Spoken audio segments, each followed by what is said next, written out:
Hello students, मैं अंजलि पयाल स्वागत करती हूँ आपका आईसीटी वर्चुअल क्लास में। कैसे हैं आप सब लोग? उम्मीद करती हूँ आप सब लोग अच्छे होंगे और अपनी लाइफ में बहुत बेहतर कुछ कर रहे होंगे। आज हम बात कर रहे हैं क्लास 8 के साइंस की, जिसमें हम चैप्टर पढ़ रहे हैं कंबशन एंड फ्लेम, यानी दहन और ज्वाला। हमने अपने चैप्टर के सारे टॉपिक्स लगभग कंप्लीट कर लिए थे, पढ़ लिए थे। होपफुली आपको पूरा चैप्टर अच्छे से समझ में आया होगा। एक बार क्विक रिवाइज करवा देती हूँ चैप्टर को, देन फिर हम आगे कुछ इसकी एक्सरसाइज करेंगे। ओके, तो कंबशन एंड फ्लेम में हमने सबसे पहले बात की थी कंबशन की। कंबशन होता क्या है? तो आपने कहा था कि जब कोई वस्तु जलती है, या हम क्या कहते हैं कि कोई कंबस्टिबल सब्सटेंस होता है, वो ऑक्सीजन की प्रेजेंस में कोई भी अभिक्रिया कर रहा है, तो वो क्या हो रहा है? आपका दहन की प्रक्रिया हो रही है। ठीक है, और दहन के लिए क्या क्या आवश्यक है? आपका ऑक्सीजन जरूरी है, कंबस्टिबल सब्सटेंस आपका होना चाहिए, और एक मिनिमम टेम्परेचर होना चाहिए, यानी न्यूनतम तापमान। ओके, ऑक्सीकरण अभिक्रिया आपने इसको नाम दिया था क्योंकि यहाँ पर ऑक्सीजन की प्रेजेंस में अभिक्रिया हो रही है, या आप क्या बोल सकते हैं कि ऑक्सीजन वहां पर जुड़ रही है, तो वो आपका क्या हो जाता है? कंबशन रिएक्शन या ऑक्सीकरण अभिक्रिया आप जिसको बोल रहे हैं। ठीक है, साथ ही आपने क्या बोला था कि जब भी कोरोजन हम लोग पढ़ रहे थे, संक्षारण पढ़ रहे थे, तो आपने क्या कहा था? आयरन जो होता है, लोहा जो होता है, वो ऑक्सीजन के साथ अभिक्रिया करता है, और इसको भी हम किस में रखते हैं? यहाँ पे कंबशन में या दहन की श्रेणी में रखते हैं, और साथ ही इसको स्लो कंबशन भी कहा जाता है। इतनी चीजें हमने पढ़ ली थी। दहन की प्रक्रिया आपकी क्या है? दहन की प्रक्रिया एक ऐसी प्रक्रिया है जो ऑक्सीजन की उपस्थिति में हो रही है, और इसमें बहुत ज्यादा मात्रा में ऊष्मा और प्रकाश की उत्पत्ति हो रही है। ऊष्मा और प्रकाश वहां पर क्या हो रहा है? उत्पन्न हो रहा है। ओके, जब आप देखते हैं कि जलती है कोई चीज, तो वहां पर क्या होता है? उजाला भी हो जाता है जलने से, जब ज्वाला उत्पन्न होती है, और साथ ही क्या होती है? गर्मी, तापमान बढ़ता है, यानी ऊष्मा भी वहां पर क्या हो रही है? उत्पन्न हो रही है। अब आपने दहन की प्रक्रिया के आधार पर बोला कि कुछ चीजें तो ऐसी हैं जो दहन में भाग ले रही हैं, कुछ चीजें ऐसी हैं जो जल रही हैं, वहीं कुछ चीजें ऐसी हैं जो जल नहीं रही है। तो जो चीजें आपकी जलती हैं, जिनका कंबशन होता है, उनको आप क्या कहते हैं? कंबस्टिबल सब्सटेंसेस कहते हैं, या दहनशील और ज्वलनशील पदार्थ कहते हैं। ओके, वहीं जो चीजें आपकी जल नहीं रही हैं, उनको आप क्या कहेंगे? नॉन कंबस्टिबल सब्सटेंसेस कहेंगे, या अदहनशील और अज्वलनशील पदार्थ कहते हैं। ओके,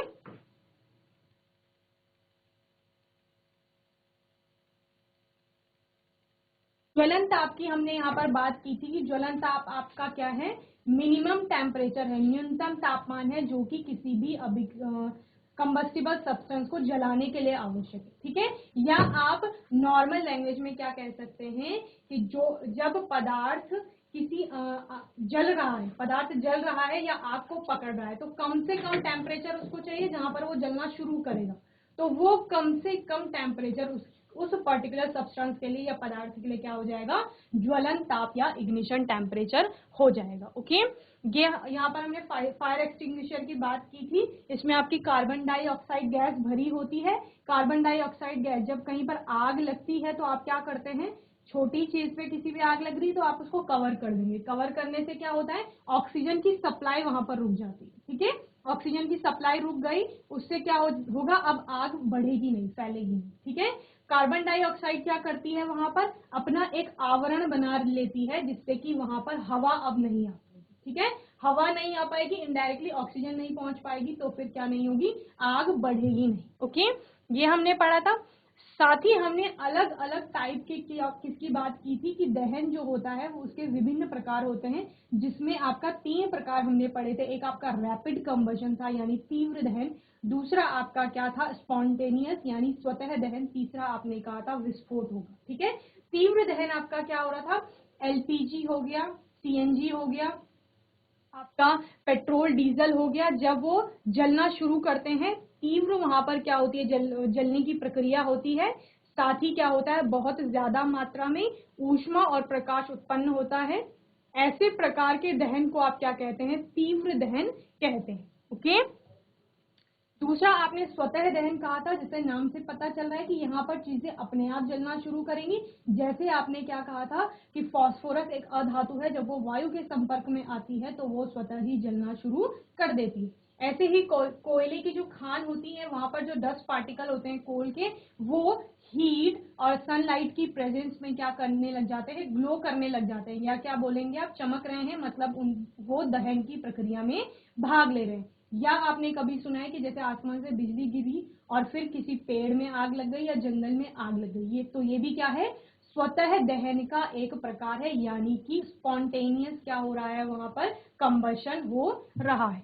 तीसरा आपने क्या बोला कि विस्फोट होंगे, यानी कि अब जो दहन की प्रक्रिया हो रही है, आग लग रही है, उसमें ऊष्मा और प्रकाश तो उत्पन्न होगा। दहन की प्रक्रिया का मेन पार्ट वही है कि ऊष्मा और प्रकाश उत्पन्न होगा, लेकिन यहाँ साथ साथ गैसेस भी निकलेंगी और आपका एक बहुत ज्यादा मात्रा में अलग सी ध्वनि उत्पन्न हो। ठीक है, तो ये क्या हो गया, विस्फोट। जैसे कि जब पटाखे जलाए जाते हैं तो क्या होता है, दहन की प्रक्रिया हो रही है, वहां पे ऊष्मा और प्रकाश उत्पन्न होता है, गैस निकलेगी, साथ साथ आपको आवाज भी सुनाई देती है। ठीक है, या ज्वालामुखी का फटना, तो ये सब क्या है, तो विस्फोट में हमने पढ़ लिया कि जैसे ज्वालामुखी का फटना या फिर जैसे पटाखे जलाए जाते हैं वो। ठीक है, इसके बाद हमने फ्लेम की बात की थी, ज्वाला की बात की थी कि अभी जो आपका कंबस्टिबल सब्सटेंस है वो जल रहा है और जलने के बाद आपका वेपर में कन्वर्ट हो रहा है, गैसेस स्टेट में जा रहा है, और फिर वो वेपर्स जब जल रही हैं तो उससे क्या हो रहा है, ज्वाला उत्पन्न हो रही है। ठीक है, और जो चीजें आपकी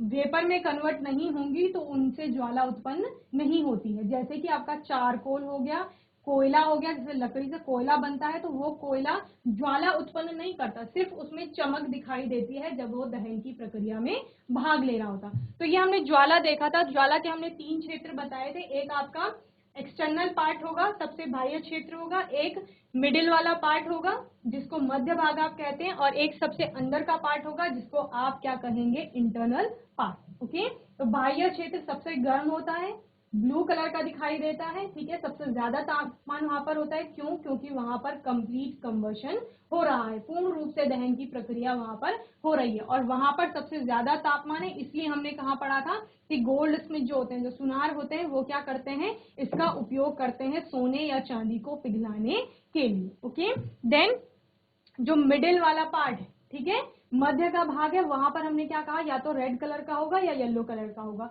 और उसका कारण क्या है, रेड और येलो होने का, वहां पर आंशिक रूप से दहन हो रहा है, पार्शियल कंबशन हो रहा है, और पार्शियल कंबशन के कारण जो अनबर्न्ट कार्बन पार्टिकल्स हैं, जो ऐसे कार्बन पार्टिकल हैं जो जल नहीं रहे हैं, वो चमक उत्पन्न करते हैं, और इसी को ल्यूमिनियस जोन यानी दीप्त जोन भी कहा जाता है, क्योंकि उसी की वजह से प्रकाश उत्पन्न हो रहा है।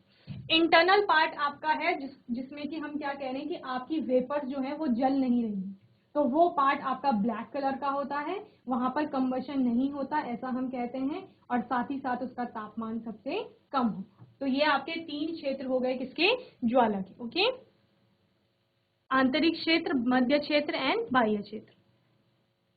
ईंधन की बात हमने यहाँ पर की थी कि फ्यूल आपके क्या होते हैं, अभी आपने बोला कंबस्टिबल सब्सटेंस होते हैं जो जल रहे हैं, जलने में ऊष्मा और प्रकाश उत्पन्न करते हैं, तो फ्यूल में भी आप ऐसे ही पढ़ते हैं कि फ्यूल एक ऐसी चीज है कि जो जलने पर क्या कर रही है, प्रकाश और ऊष्मा उत्पन्न कर रही है। लेकिन हम यहाँ पर क्या पढ़ते हैं कि सारे जो आपके क्या होंगे, ईंधन होंगे, वो तो कंबस्टिबल सब्सटेंस होंगे, लेकिन सारे कंबस्टिबल सब्सटेंस आपके ईंधन नहीं होंगे। यानी जलता तो आपका कागज भी है, प्लास्टिक भी है, कार्बन भी है, लेकिन ये तीनों ईंधन की श्रेणी में नहीं आते, फ्यूल हम उनको नहीं बोलते हैं। ठीक है, लेकिन जब आपका फ्यूल आएगा, ठीक है, फ्यूल ईंधन की बात जब की जाएगी, पेट्रोल हो गया, एलपीजी हो गया, सीएनजी हो गया, तो ये कंबस्टिबल सब्सटेंस की कैटेगरी में भी आते हैं। ओके, तो यानी क्या कहा गया, सारे कंबस्टिबल सब्सटेंस जो है वो ईंधन नहीं है, लेकिन सारे ईंधन जो है वो कंबस्टिबल सब्सटेंस की श्रेणी में आए।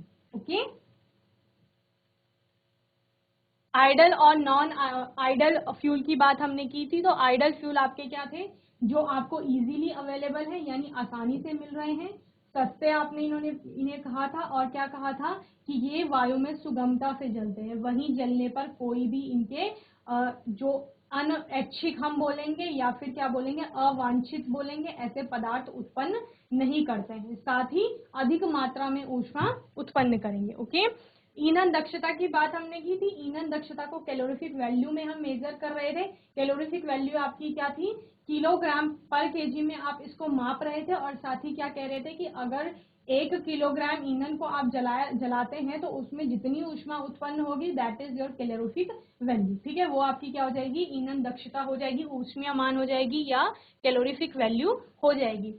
किसी भी वस्तु का या सब्सटेंस का कैलोरीफिक वैल्यू ज्यादा होगी मतलब वो उतनी ज्यादा ऊष्मा उत्पन्न कर रही है। ठीक है, इसीलिए क्या होता है, आपका लकड़ी से बेहतर एलपीजी को माना जाता है, क्योंकि एलपीजी की जो कैलोरीफिक वैल्यू है वो 55,000 है, वहीं जब लकड़ी की बात कर रहे हैं तो वो आपका 17,000 आ रहा। ठीक है, तो होपफुली आपको इतना समझ में आ गया होगा। देन हमने ईंधन के दहन से हानिकारक उत्पाद प्राप्त होते हैं, इसके बारे में पढ़ा था। तो क्या क्या होते हैं, आपका कार्बन वाले जो ऐसे लकड़ी वगैरह, कोयला हो गया, पेट्रोलियम होता है, इसमें क्या रह जाते हैं, कार्बन के अनबर्न्ड पार्टिकल रह जाते हैं। ठीक है, ऐसे कार्बन पार्टिकल रह जाते हैं जो पूर्ण रूप से जलते नहीं, तो वो जलेंगे नहीं, तो आपकी हवा में, एनवायरनमेंट में इसी तरह से घूमते रहेंगे। और जब आप सांस लेते हैं, सांस में क्या करते हैं, ऑक्सीजन को इनहेल करते हैं, तो वो अनबर्न्ड पार्टिकल भी क्या होंगे, जो ऑक्सीजन है उसके साथ साथ आप इनहेल कर लेंगे, जिसकी वजह से आपको अनेक प्रकार की जो सांस संबंधी बीमारियां होती हैं वो हो जाती है। ठीक है, नेक्स्ट आपने क्या बोला, आंशिक दहन के कारण कार्बन मोनोऑक्साइड उत्पन्न होती है जो कि मृत्यु का कारण भी बन सकती है। ठीक है, या किसी बंद कमरे में अगर आपको जलाया जाता है तो वहां पर भी कार्बन मोनोऑक्साइड प्रोड्यूस होती है।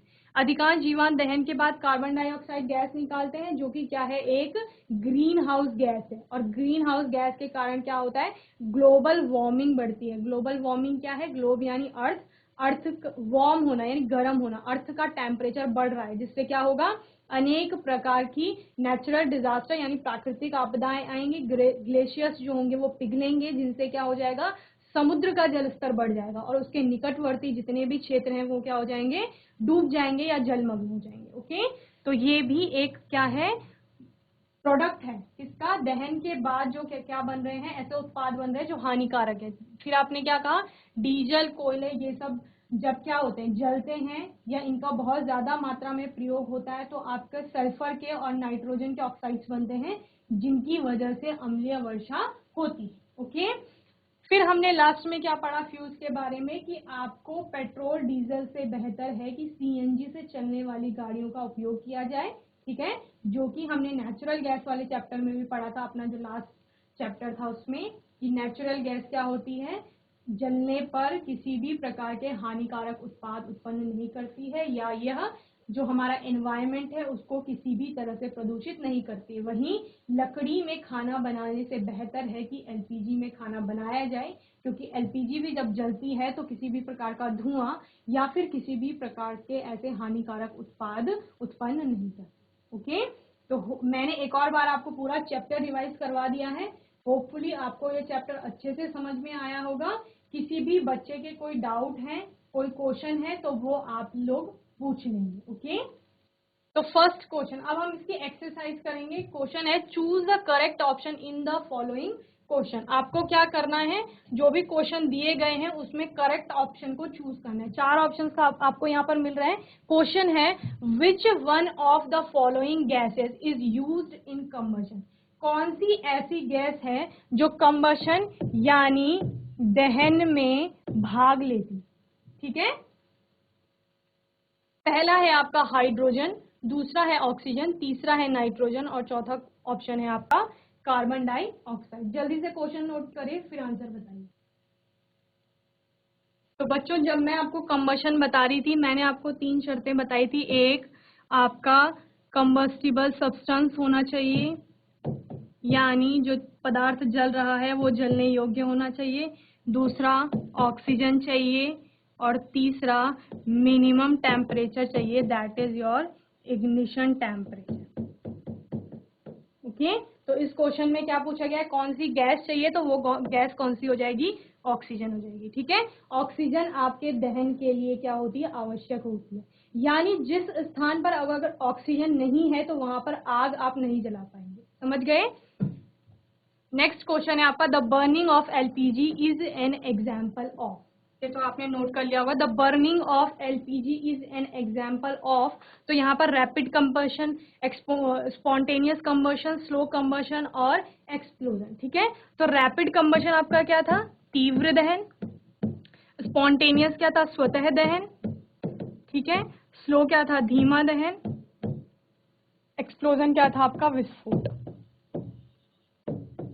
तो ये सारी क्या थे, आपके दहन के प्रकार थे। ठीक है, तो एलपीजी के जलने को आपने किस में रखा था, तीव्र दहन में रखा था, यानी रैपिड कंबशन में। आपने बोला था कि एलपीजी जब जलती है, उसके एलपीजी हम जैसे सिलेंडर गैस ऑन करते हैं, ठीक है, तो एकदम से जलना शुरू कर देती है। या आपके जो पुराने वाले गैसेस होते थे स्टोव, उनमें क्या करते थे, माचिस जला करके उसके पास ले जाया जाता है, फिर क्या करना, वो एकदम से जलना शुरू कर देती है और दहन की प्रक्रिया में बहुत ज्यादा ऊष्मा निकलती है, क्योंकि उसका कैलोरीफिक वैल्यू बहुत अच्छा होता है। दूसरा क्या होता है कि प्रकाश भी वहां पर उत्पन्न होता है, और आप देखते हैं कि वहां पर कंप्लीट कंबशन होता है। इसी वजह से जब एलपीजी जल रही है तो ब्लू कलर की फ्लेम वहां पर निकलती है। ओके, तो आपका एलपीजी किसका एग्जाम्पल है, रैपिड कंबशन का एग्जाम्पल है। ओके, नेक्स्ट थर्ड क्वेश्चन है, अ temperature at which the substance Burns is called. जिस टेम्परेचर पर आपकी कोई सब्सटेंस जल रहा है, उस टेम्परेचर को क्या कहा जाता है, मेल्टिंग। मेल्टिंग आपको याद होगा क्या होता है, पिघलना। तो मेल्टिंग पॉइंट तो वो पॉइंट होता है जहां पर कोई सॉलिड जो है वो लिक्विड में कन्वर्ट होना स्टार्ट करता है। ठीक है, यानी टेम्परेचर बढ़ाया जाएगा तो आपका सॉलिड क्या होगा, लिक्विड में कन्वर्ट हो जाएगा। बॉइलिंग टेम्परेचर आपका क्या होता है, जहां पर आपका लिक्विड जो द्रव है उसको टेम्परेचर बढ़ाएंगे। जैसे पानी को अगर गैस पे रख दिया, टेम्परेचर बढ़ाया, आंच तेज करी, तो वो क्या हो जाएगा, वेपर में यानी गैसियस स्टेट में कन्वर्ट हो जाएगा।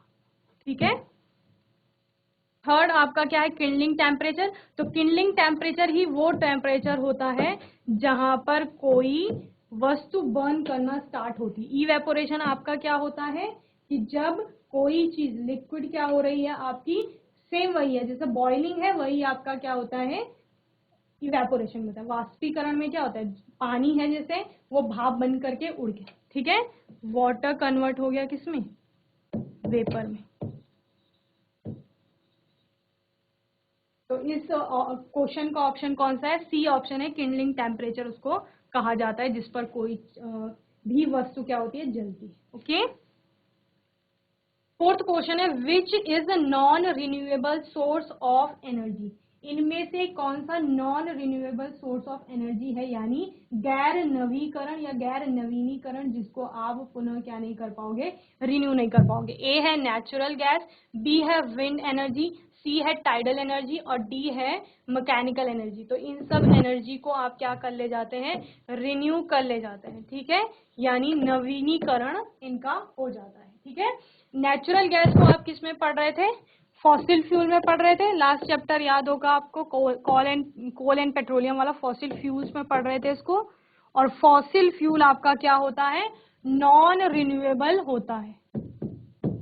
ओके, तो चूंकि ये फॉसिल फ्यूल का एक टाइप है, उसमें आप पढ़ते हैं, तो ये क्या हो जाएगा आपका, नॉन रिन्यूएबल हो जाता है। और दूसरा क्या कह रहे थे कि नेचुरल गैस जो आपकी होती है उसको बनने में कई लाख वर्ष लगते हैं, क्योंकि इतने वर्ष क्या होंगे, इसमें तो कई ह्यूमन एजेस निकल जाएंगी, तो आपका नेचुरल गैस बन ही नहीं पाएगा। तो हम क्या बोलते हैं, उसको रिन्यू करना पॉसिबल नहीं। ओके, नेक्स्ट क्वेश्चन है fifth, which of the following is not a fossil fuel. इनमें से कौन सा एक फॉसिल फ्यूल नहीं है, यानी जीवाश्मीय ईंधन।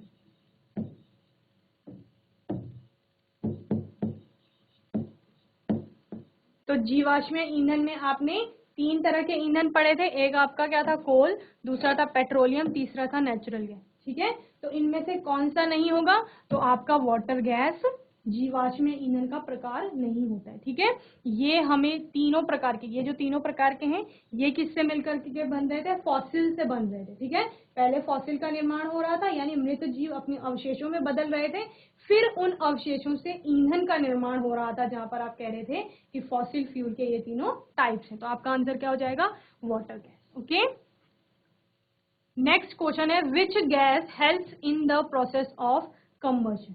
कौन सी गैस कंबशन में हेल्प करती है? Cooking gas, nitrogen gas, oxygen gas और प्रोड्यूसर गैस। तो आपको पता है कि कंबशन में कौन सी गैस हेल्प करती है? आपकी ऑक्सीजन गैस हेल्प करती है। ठीक है, ऑक्सीजन की प्रेजेंस में ही क्या होता है? कंबशन होता है, इसीलिए इसको ऑक्सीकरण अभिक्रिया या ऑक्सीडेशन रिएक्शन भी कहते हैं। ठीक है, क्योंकि वहां पर क्या हो रही है? O2 कंबाइन हो रही है, ऑक्सीजन का संयोग वहां पर हो रहा है। जल्दी से नोट करेंगे, फिर नेक्स्ट क्वेश्चन। नेक्स्ट क्वेश्चन है आपका the amount of heat energy produced on complete combustion of 1 kg of a fuel is called. ठीक है, तो हमने क्या पढ़ा था? किलोग्राम पर केजी यानी किलोग्राम पर किलो जूल, यानी 1 किलोग्राम अगर आप क्या ले रहे हो? फ्यूल ले रहे हो, उसको जलाने पर कितनी हीट निकलेगी। ठीक है, और ये आप किस में पढ़ रहे थे? कैलोरीफिक वैल्यू में पढ़ रहे थे, जहां पर आपने फ्यूल एफिशिएंसी यानी ईंधन दक्षता की बात की थी। ओके, तो ये किसकी वैल्यू बताता है? आपको कैलोरीफिक वैल्यू बताता है। ठीक है, ईंधन की दक्षता बताता है कि ईंधन कितना दक्ष है। यानी अगर आप 1 किलोग्राम लकड़ी जला रहे हैं, वहीं पर 1 किलोग्राम एलपीजी जला रहे हैं, तो दोनों में से ज्यादा दक्ष कौन होगा? जिसकी हीट, जो ज्यादा हीट को क्या करेगा? प्रोड्यूस करेगा। ठीक है, यहाँ पर तो आपको पता है कि जो एलपीजी है उसकी ईंधन दक्षता ज्यादा होती है। ठीक है, यानी उसका कैलोरीफिक वैल्यू जो होता है वो ज्यादा होता है, ऊष्मीयमान ज्यादा होता है।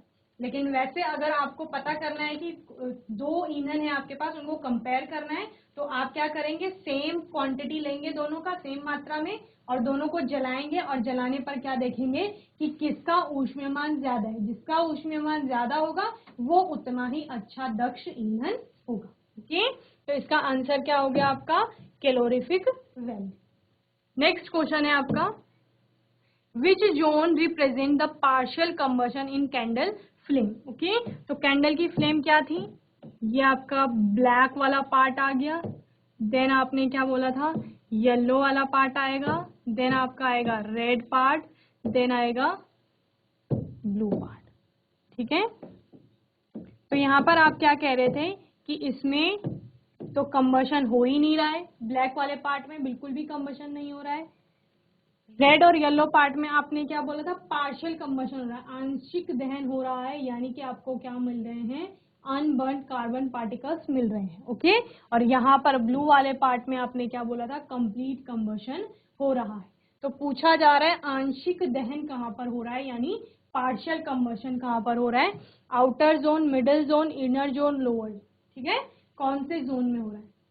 तो आपका क्वेश्चन क्या है? Which zone represents the partial combustion in candle flame, यानी आंशिक दहन कहां पर हो रहा है? तो जैसे मैंने आपको बताया, आंशिक दहन कहां पर होता है आपका? जहां पर आपका येलो और रेड कलर फ्लेम का दिखता है। ठीक है, क्योंकि वो येलो और रेड कलर है किसके कारण? अनबर्न्ट कार्बन पार्टिकल के कारण ही तो है।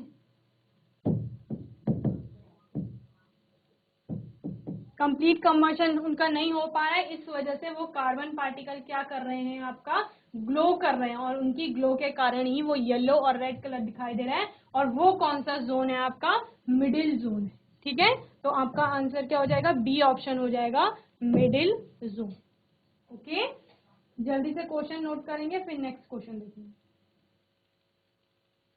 Burning coal in a closed room will produce. ठीक है, हमने लास्ट टॉपिक क्या पढ़ा था? जहां पर आपने कहा था कि ईंधन के जो ईंधन का दहन हो रहा है उसके बाद हानिकारक उत्पाद क्या हो रहे हैं? उत्पन्न हो रहे हैं। हानिकारक उत्पाद कौन से थे? जो हमारे एनवायरमेंट को या हमारी बॉडी को किसी न किसी रूप से क्या कर रहे थे? नेगेटिवली अफेक्ट कर रहे थे, नकारात्मक प्रभाव उनके देखने को मिल रहे थे। तो वहां पर हमने क्या कहा था? कार्बन मोनोऑक्साइड गैस आपकी प्रोड्यूस हो रही थी, जब हमने क्या कहा था कि कोई क्लोज्ड रूम है क्या, या कोई बंद स्थान है, वहां पर अगर क्या कर हो रहा है?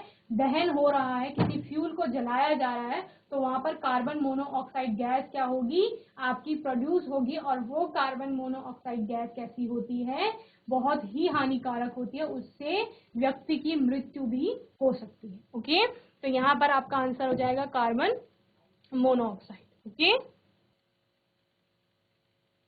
नेक्स्ट क्वेश्चन है substance which catch fire are called. ऐसे पदार्थ जो आग पकड़ते हैं या कंबशन में पार्टिसिपेट करते हैं। ठीक है, कंबशन क्या था, ऑक्सीजन की प्रेजेंस में ऐसी अभिक्रिया हो रही थी जिसके होने के पश्चात ऊष्मा और प्रकाश उत्पन्न हो रहा था। जैसे हमने पेपर को जलाया, तो पेपर को जलाने के लिए एक तो पेपर जरूरी है क्योंकि वो एक कंबस्टिबल सब्सटेंस है। ठीक है, दूसरा ऑक्सीजन की रिक्वायरमेंट है, तीसरा उतना टेम्परेचर हमको देना पड़ेगा जहां पर आग लगनी शुरू होगी। तो यानी आपने माचिस जलाई, तो माचिस जलाने से क्या किया, आपने टेम्परेचर बढ़ाया कागज का। ठीक है, माचिस जली आपकी, माचिस पे फ्लेम दिखी आपको, तो वहां पर क्या दिख रहा है आपको, फ्लेम, क्योंकि क्या करें, टेम्परेचर बढ़ा रही है। और किसका टेम्परेचर बढ़ रहा है, धीरे धीरे उस कागज का टेम्परेचर बढ़ेगा, इग्निशन टेम्परेचर पे वो कागज जलना शुरू करेगी। और फिर क्या होगा, जलने के पश्चात आपको क्या पता चलेगा कि ये ऐसी चीज है कि जो जलना शुरू कर रही है। वहीं पर अगर आपने माचिस जलाई और उसको किसी पत्थर के पास ले गए, तो आप कितना भी टेम्परेचर दे लो, आप देखेंगे कि जो पत्थर था उसने जलना शुरू नहीं किया। तो कागज कैसा पदार्थ था आपका, जलने योग्य था या जल सकता था। ठीक है, इसीलिए वो उसने जलना शुरू किया। वहीं पर पत्थर कैसे था, जलने योग्य नहीं था, वो जल नहीं सकता है चाहे आप उसको कितना भी टेम्परेचर दे दें। ठीक है, तो पेपर किस में आ जाएगा, आपका कंबस्टिबल सब्सटेंस में आ जाएगा, यानी ज्वलनशील या दहनशील पदार्थ में आ जाएगा। ठीक है, तो वो पेपर कौन सी कैटेगरी में आएगा, आपका कंबस्टिबल में आएगा, या ऐसे पदार्थ जो जलना शुरू करते हैं, ठीक है, या आग को पकड़ते हैं, उनको क्या कहा जाता है, कंबस्टिबल सब्सटेंस कहा जाता है, यानी ज्वलनशील और दहनशील पदार्थ कहा जाता है। ओके, जल्दी से नोट करेंगे, फिर नेक्स्ट क्वेश्चन देखिए। चलिए, नेक्स्ट क्वेश्चन है आपका, out of these which is able to control fire. इनमें से कौन सा ऐसा है जो आग को कंट्रोल करने के लिए, नियंत्रित करने के लिए आवश्यक। ठीक है, तो आग को नियंत्रित करने का मतलब क्या है, उसको या तो बुझाना या वहां पर टेम्परेचर कम कर देना। ठीक है, और दूसरा ऑक्सीजन को ना पहुंचने। तीन चीजें बोली मैंने, क्या, या तो आग को कम कर देना, आग को कम कैसे किया जा सकता है, या तो टेम्परेचर कम किया जाएगा। ठीक है, जैसे कहीं पर लकड़ी जलती है, आप पानी डाल देते हो उसके ऊपर, तो पानी डालने से क्या होता है, आपका लकड़ी का जो टेम्परेचर था जिस पर वो जल रही थी, वो क्या हो जाती है, कम हो जाती है। ठीक है, पानी डालने से ठंडा हो जाता है, तापमान कम हो जाता है।